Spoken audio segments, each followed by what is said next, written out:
Hi, my name is Cece Shaw and I'm a junior boarding student here at Santa Catalina, and this is my story about living with OCD. OCD stands for Obsessive Compulsive Disorder, and according to the International OCD Foundation, it's best described as a mental health disorder that affects people of all ages and walks of life, and occurs when a person gets caught in a cycle of obsessions and compulsions.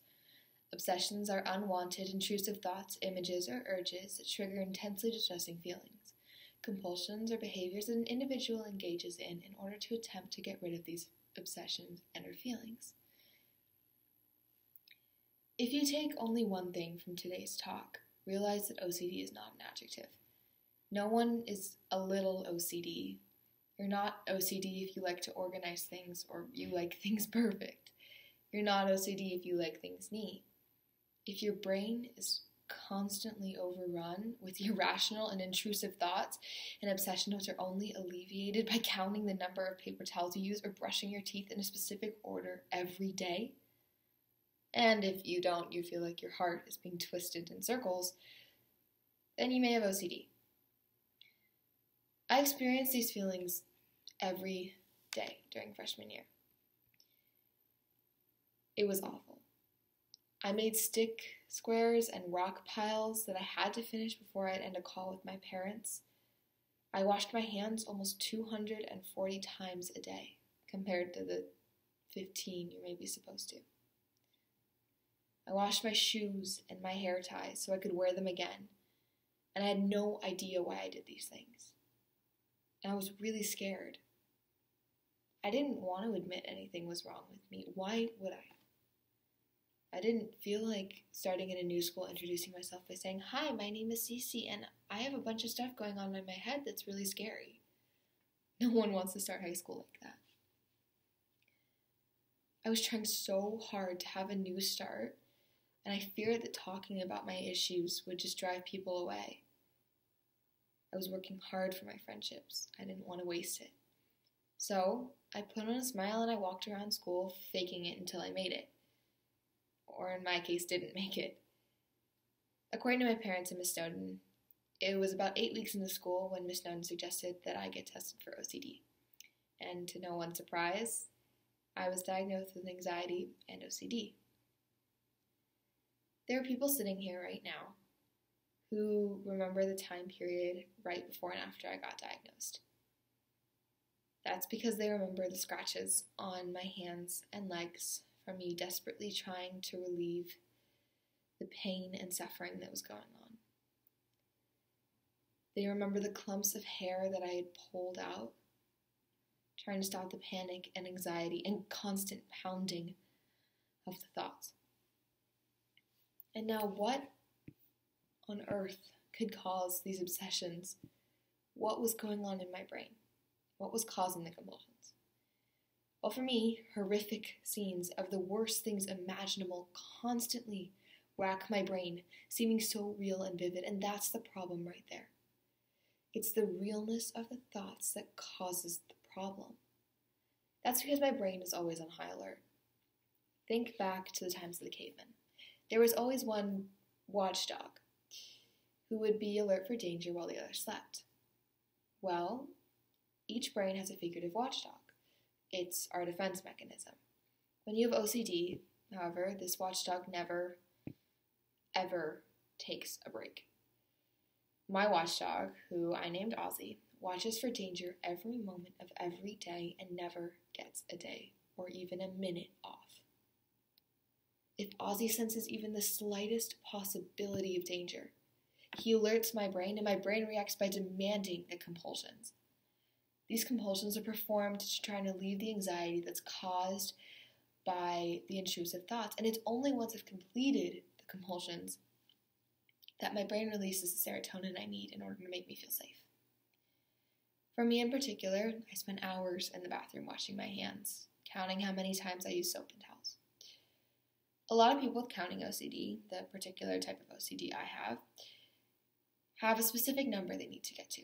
Mine is 4. I need to do something 4 times, or multiples of 4, in order for my brain to release the serotonin necessary for me to feel safe. And that's because I was born with a serotonin deficiency. So how do you deal with it? Obviously, it's a lot. And there are multiple solutions, but the two ones I use are a combination of cognitive behavioral therapy and ERPs and medication. For the medication, it's almost perfectly summed up by an Instagram influencer who supports people with OCD when she says, it's okay if your serotonin is store-bought, because it 100% is. I will happily say that my serotonin is store-bought because it helps me manage what the World Health Organization says is in the top 10 most disabling illnesses by lost income and decreased quality of life. In terms of therapy, I have a fabulous therapist who helps me manage my serotonin deficiency through exposure response prevention, also known as ERP. ERP, while I absolutely hate doing it because it is no fun for me, is one of the best methods for targeting and managing OCD because it forces the patient to confront their OCD head-on and sit with the bad thoughts in order to convince the watchdog to give itself a break.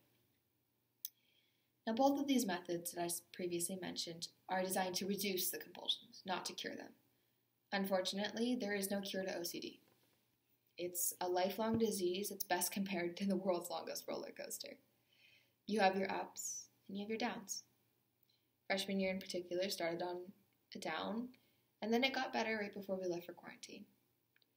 Unfortunately, I had another low that gave way to what became suicidal thoughts, and it was one of the worst points of my life. But with work and a dedication and therapy and medication, I reached another high. It was like any roller coaster. You have your ups, downs, your loops, your twists, but it always ends up. For OCD, the real treatment is building a toolkit that you can use whenever you're having an OCD breakdown. But OCD is awful. There is no two ways around it. It's awful for the person who has it, and it's awful for their support system. It's only now that I've gotten better with the hard work and dedication that I realize how many people I troubled with this disease. But they've helped me and they've made me stronger. I'm the person I am today because of my OCD, and while it's not gone and may never truly be gone, I will always work to be better. So now you know my story with OCD, and you know how OCD functions in the brain. So how exactly does this work in the world of mental health? Well, while this view may not be shared by everyone here, you might just be here for the snacks at break or because you have to be. The more you know about mental health, the more prepared you'll be if you ever encounter it. Mental health is being spoken about more and more in current times, but people still don't understand it as much as they should. Yes, we have hotlines. Yes, we have support groups, but they don't work as well as they can. The theme of Generation Next is so perfect for this because it's dedicated to creating more awareness about topics that are misunderstood.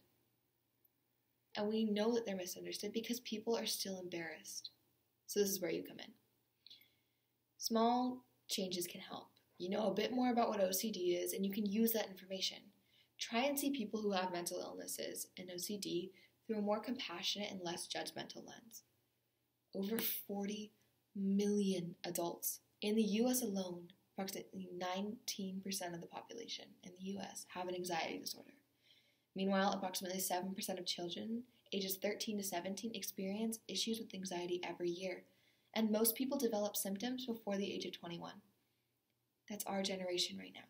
So let's help each other while we can. There are so many mental illnesses that would cause people suffering, and the best way that one can help is by educating and learning, and then teaching others about those diseases. As Aristotle likes to say, and I'm throwing in a philosophy reference here, knowing you don't know is the first step in wisdom, because now you can learn.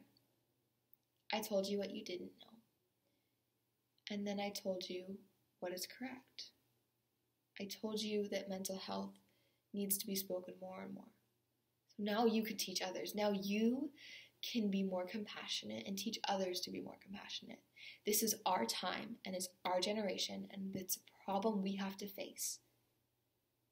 Cases are continuing to rise, and this next generation will have to deal with the fallout. 1 in 40 adults and every 1 in 100 kids have OCD or an anxiety problem. And the majority of people don't even know they have it. People are scared and embarrassed when they don't have to be. So if you can help someone simply by being more compassionate, they might feel better about coming and asking for help. You can't get through it on your own. So, to each and every one of you who helped me get through my OCD and continue to support me, and you know who you are, thank you. And it's time to pass the generosity on. My journey with OCD has not been easy, but I've realized that the more you talk about it, the more you talk about these problems that so many people face, the more people understand how to deal with them. Thank you.